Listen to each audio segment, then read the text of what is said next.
You just bought that drone for this YouTube channel idea, for this business idea? You didn't already have it? That's correct. Yep. So Okay. if we back up, how it actually started is I bought a cheaper drone. It was called a DJI Dual. DJI Dual. It was it had thermal and a zoom camera, but it was not good at all. I made one video about it, flying over my hunting land and just looking at deer. Then I took that video to an outdoor show, a local outdoor show, and I just had a table with a cloth over it and an old iMac that I had. And then I had this video playing on there, and my booth was the talked about booth at the show. It was crazy. And it was like the most plain Jane booth ever. 100%. It had like this white sign behind me, and it said like Yoder drone service or something. And then you had this screen that was playing this thermal. Then it would go from thermal. So you see this heat signature, and then you zoom in, and it's a deer. And the people were like, "What the world? Like, how'd you see that?" And so people just stopped in the aisle. It was so bad that the show coordinator said, I have to move my booth. Like, it was, so the people wouldn't stop. They didn't pay for a booth this good. I'm telling you, it was crazy. I'm not kidding. I ran out of business cards. I called my wife. I was like, run to Staples. I'm about out of cards. Yeah. And I took a picture of that when I was running out of cards. There was one card left. My wife shows up and gave me another box of 250 cards because you could get them at Staples for like super cheap ones. Your like foray into the whole industry was to just take a low stakes video of your own property of some deer. That's it.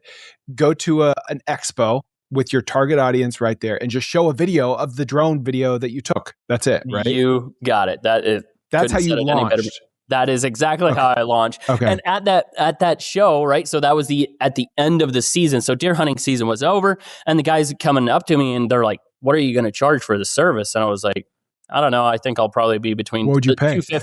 I was like $250 to $350, and they're like, "That's not going to be enough." I was like, "Oh, okay. Well, thanks for the info." And so I took all that info that they were giving me.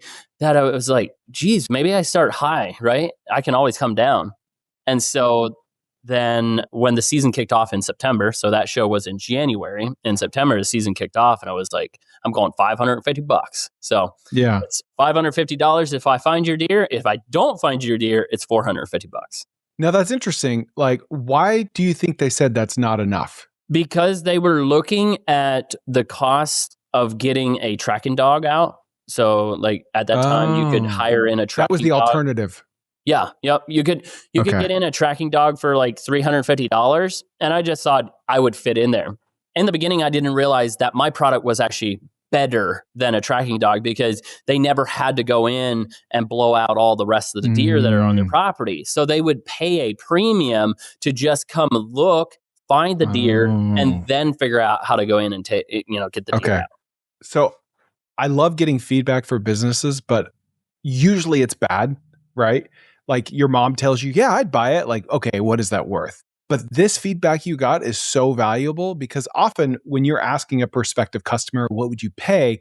They're super biased because they want to pay less. Yeah. But in this case, you had this weird circumstance where statistically speaking, the people giving you the feedback are probably never going to be your customers because it has to be this one-off scenario where they shoot a deer but don't kill it and can't find it, right? That's exactly right. And so they're giving you very honest, real feedback. They probably know that they probably won't use you because they could probably count on 2 fingers the amount of times in their entire life they've hired a dog service for this, right? Exactly.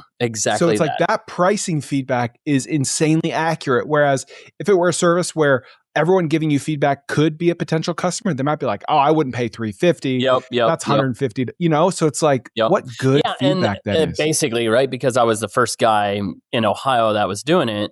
Once they seen that option, they weren't wanting to get the dog. Even though the dog was cheaper, they were $350, and I was $550 when I found your deer because it was like 98% chance I'm going to find your deer.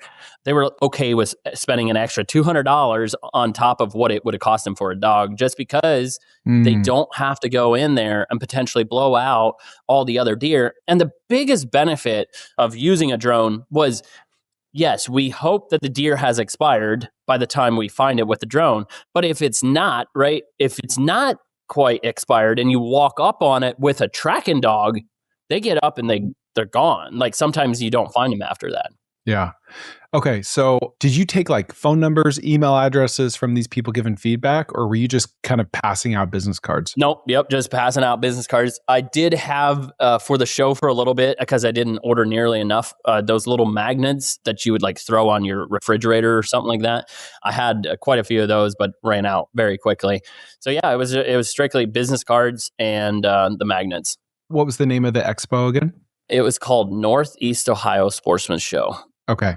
Now, worst case scenario, that show does not go well. You have no takers, no interest. What were you going to do? Were you going to try to market a different way, or were you going to check your return policy on that drone? I was marketing in other ways as well. Like as soon as I got my my drone in, I printed off these brochures, like a flyer, and I went to the local bow shops, local rifle ranges, that type of thing. Just asked them if I could hang up a flyer. And on that flyer, I had like a picture of the drone. I had a picture of a thermal, and then I had a zoom or an RGB image of what, here's a hot spot, and then here is what I'm looking at. I just had that. I had that on the flyer. I was just sticking some flyers out there.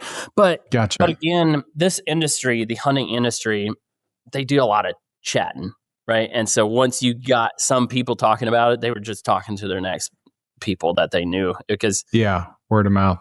I mean, I'm thankful. I was one of the guys that decided I'm going to go for it. The biggest thing is like people didn't know, is it legal, is it not? And I was like, let's just figure it out. Let's go. And was it?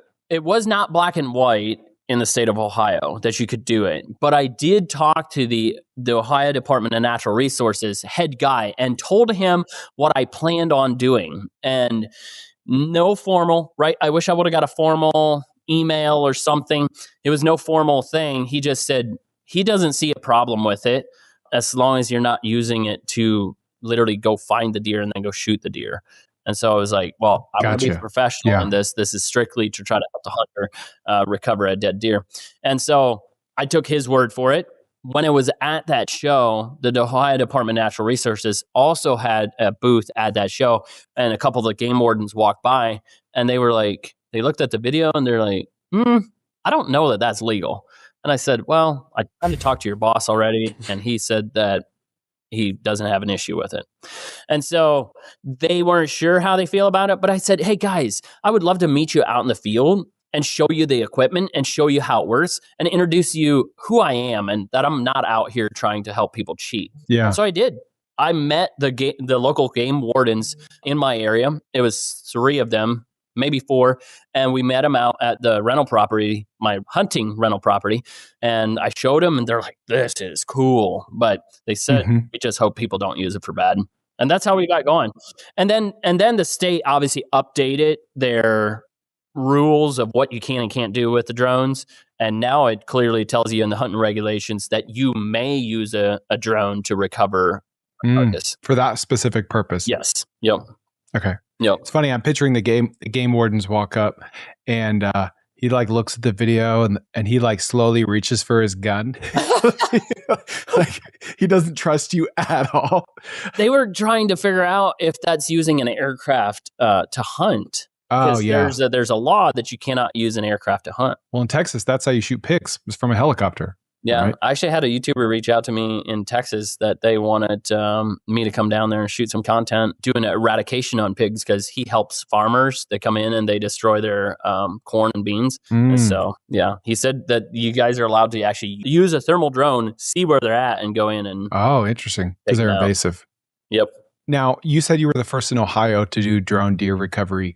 Was there anyone else in the world that you knew of at the time doing this? Yes. So I bought my drone from a guy in Wisconsin. He was doing it, but he was keeping it on the down low. So I was not the very first one to do it. Yeah. I was the very first one to make it mainstream. Yeah, to put it on YouTube. If you brought him a bunch of competition, you probably brought him a ton of customers too. Because you blew up the industry. Yes, I did do that. So you might not know this, but this isn't my real channel. My full channel is linked below or right here. Go check that out for full episodes.